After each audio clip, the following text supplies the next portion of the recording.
What's up, guys? It's Alex, and today's a special day. A day I've been waiting for a very long time, probably 3.5 to 4 years. I've been waiting for this day, and it is the day that Fairmont, I don't want to say it's done, but it's running, it's driving. I drove it up on the trailer, and it is gonna be at the American Muscle Car Show this Saturday, Maple Grove Raceway, Pennsylvania. So what I wanted to do today is show you every single little thing that is done to this car, because a lot of people have questions. What did you use? What steering shaft? What header? So let's go into it part by part, because sometimes some people want to know what it takes for a Coyote swap. It takes a lot of money. First of all, if you were to size up a Coyote swap, meaning motor only, no blower, no fuel system, nothing crazy, you're looking at $15,000 to $17,000 if someone else is going to do it for you.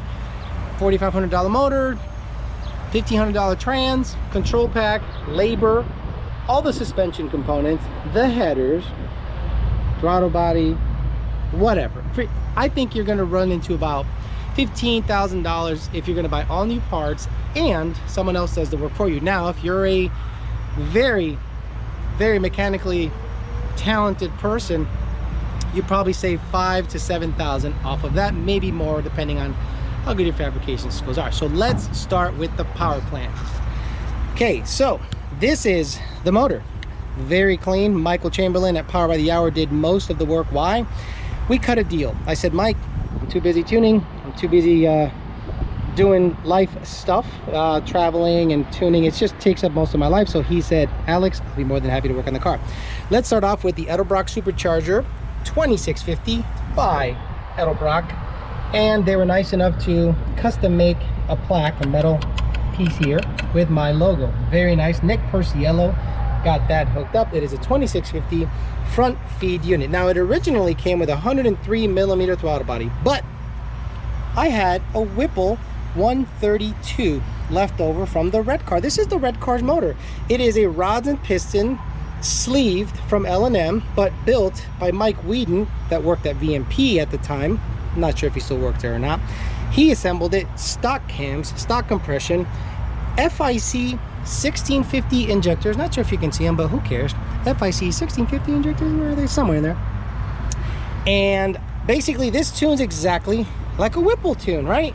But it's an Edelbrock. The engine doesn't know what's on top. All it needs to know is throttle body area. A shitload of air is coming in, so let's make sure we account for that. Now, the DD149 from PMAS with the race filter. Obviously, I had to clearance a hole in there, and eventually I'll be running some kind of shield. But after starting the car, it idles so good, I might not need a shield, and I might have gotten lucky because there's no fan wash coming from the Black Magic fan. In case you guys wanted to know what kind of fan this was, this is a Black Magic fan. Good old-fashioned Black Magic fan.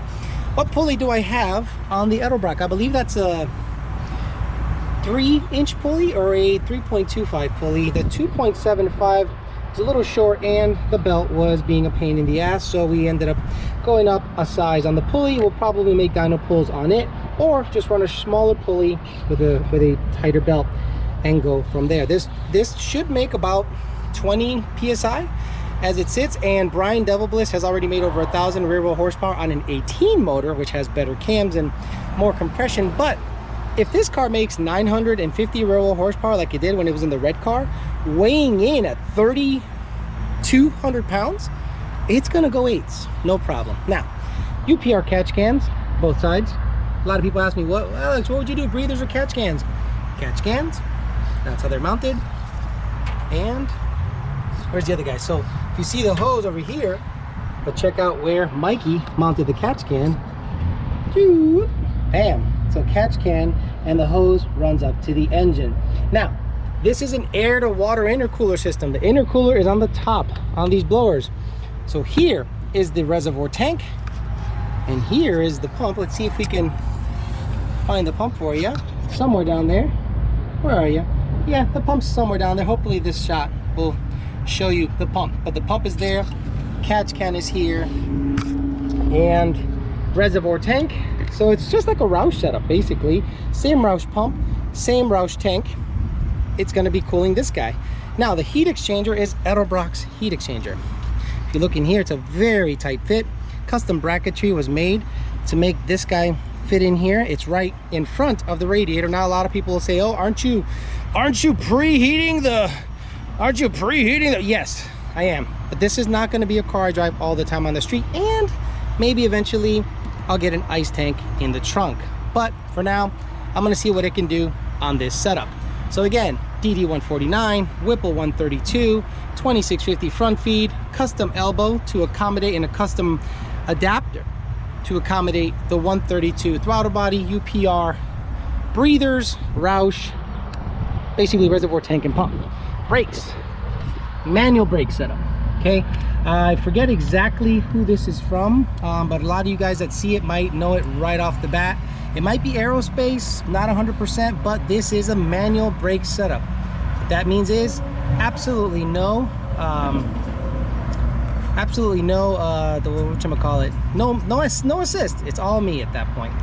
Okay, so it's all me slamming on the brakes, and the harder I push the pedal, the harder it stops, and that's pretty much it.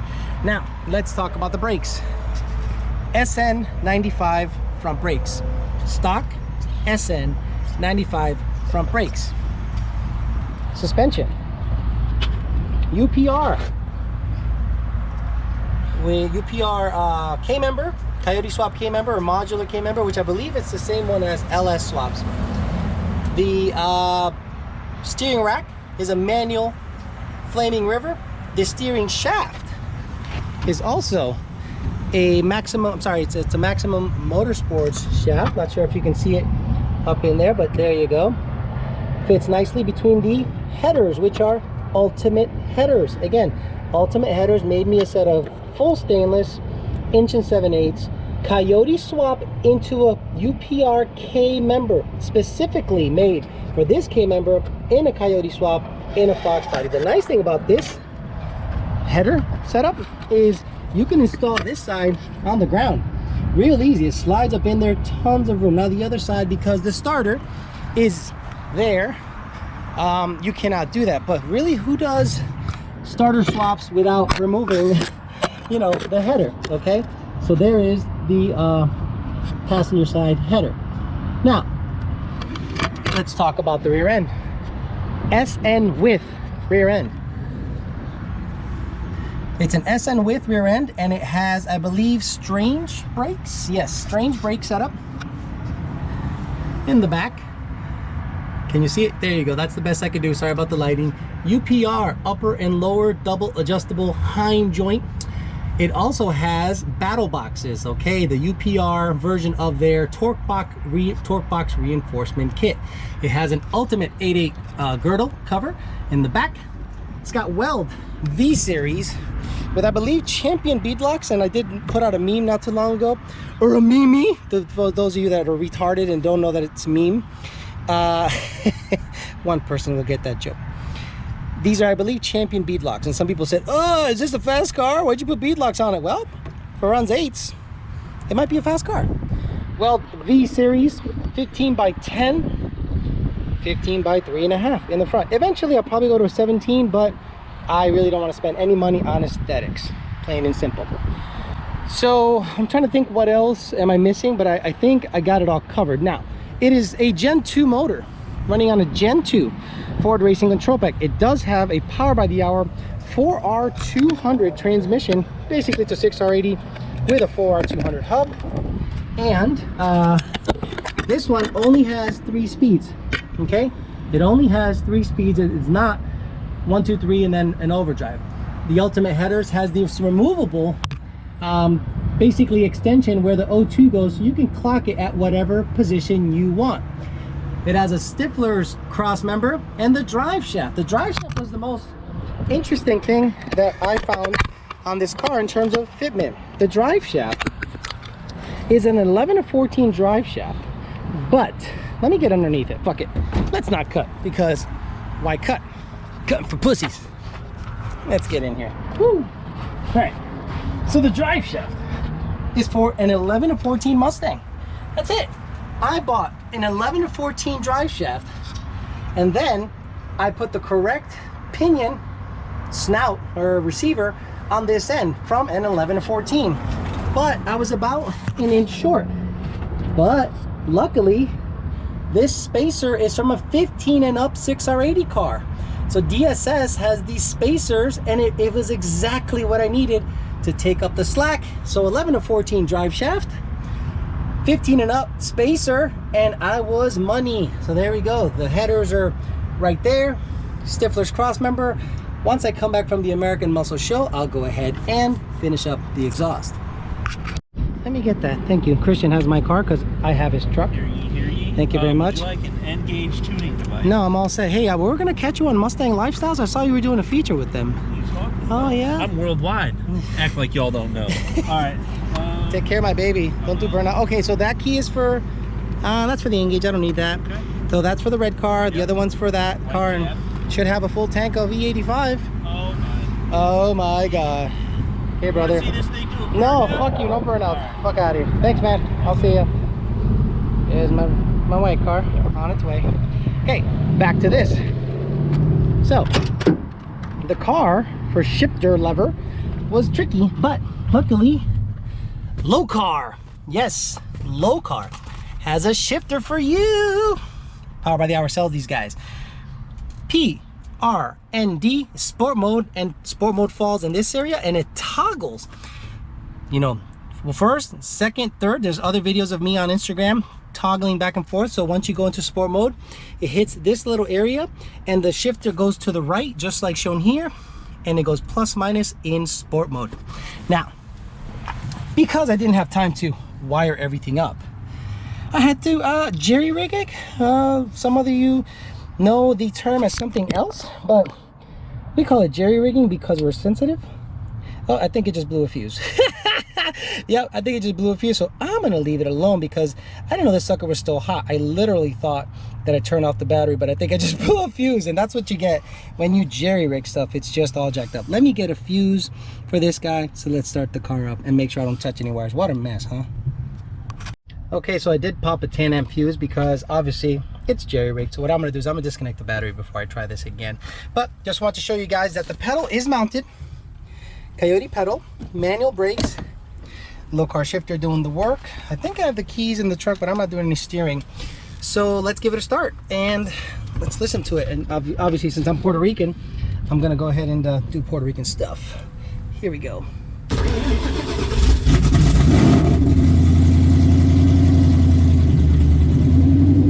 like that, it's running. It actually runs surprisingly good for the O2s being so close to the end.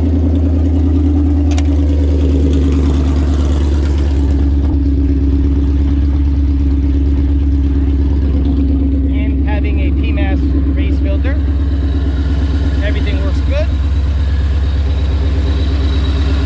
So yeah, I'm very proud. I'm a proud pop-up this afternoon because I came in early and the guys at Lund Racing said, hey Alex, do what you gotta do, take care of business.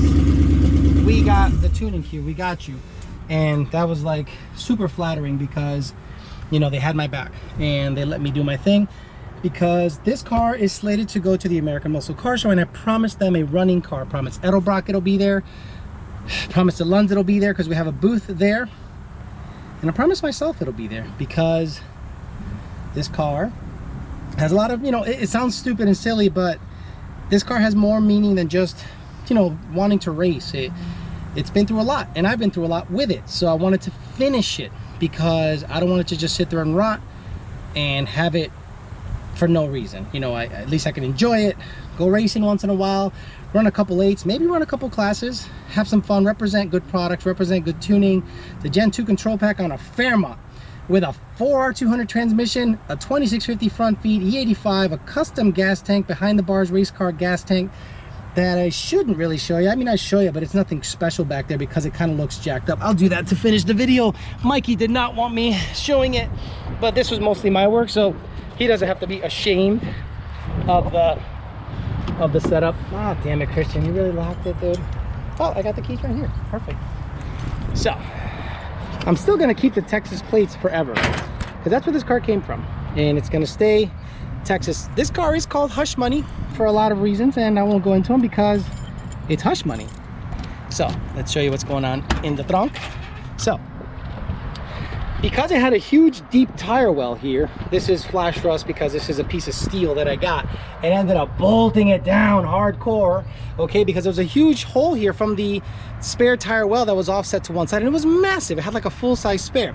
So I got it behind the bars race cars tank with front feed basically, but it was initially a side feed, but the angle wasn't going to work. So cut a hole, filled it up with 10 gallons of E85, and I was money. So to ensure that that doesn't happen again, I'm gonna loosen up this negative side and go, okay, nothing's gonna happen, it's not gonna catch on fire, we're good to go. So hopefully you guys enjoyed the complete rundown of the Fairmont, which it's a long time coming, and I'm glad that I finally got it done and got everything squared away. And I'm gonna get out of here before I get hit by lightning, because Florida is not being nice right now. Look at that. So I'm gonna get out of here, get on the road, because now I have an 18-hour drive to Pennsylvania. Bring this car, show it off at the American Muscle Car Show this Saturday at Maple Grove Raceway. Come by to the Blonde Racing booth, say hello, talk some shit, give you the rundown in person, and we'll hang out. Thanks for listening, guys. I'll talk to you later.